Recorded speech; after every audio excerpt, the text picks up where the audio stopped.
This episode of the Young Turks is brought to you by Audible.com. Get a free audiobook at audiblepodcast.com/TYT.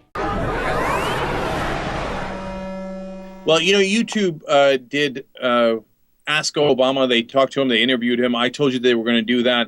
They took some questions. The results were awesome in what questions came to the top.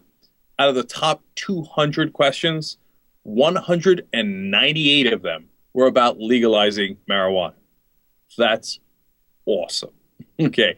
And that, of course, had come in number one the last time that Obama had done something similar with YouTube. And he basically laughed it off at that time and said, I don't think we're going to do that. Might it help the economy? Get a load of these guys on YouTube, Axelrod. Gibbsy, did you hear that about pot? They must be high. So it wasn't that bad, but it was close. He laughed several times. Was very dismissive. So now he gets the same question this time. Obviously, they got to ask that question. It came in an overwhelming number one. And this time he said, okay, we have to treat this as a serious issue. It's a classic Obama move, right? And a lot of people are giving him credit. This is the first time that a president has said this is a legitimate and serious issue as to whether it should be legalized. And I give him a little bit of credit on that. But in a classic Obama move, he then says, oh, me? Oh, no, hell no, I'm not going to legalize it. No. But somebody should seriously discuss it.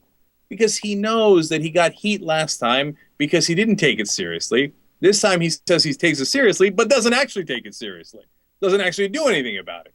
So, classic Obama. In the end, at the end of his term, will marijuana still be legal? Definitely. He doesn't have anywhere near the cojones to go near that. The Republicans would yell at him so much, he couldn't stand it. But don't worry, guys. He's taking you very seriously. This is him going, okay, Gibbs, Robert Gibbs, David Oxford, what is you? Oh, Joe Biden, so serious, so serious. No. Should we look at so serious? No. And that's basically the final result.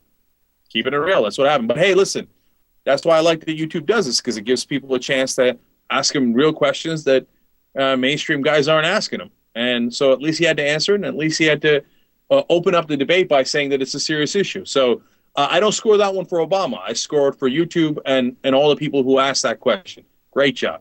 Audible.com is the leading provider of audiobooks. In fact, they have over 75,000 titles. And you can listen on your iPod or your MP3 player. You can listen to it anywhere at any time. It's incredibly convenient. And they have books in every single genre imaginable. You can get a free audiobook if you go to audiblepodcast.com/TYT. Totally true.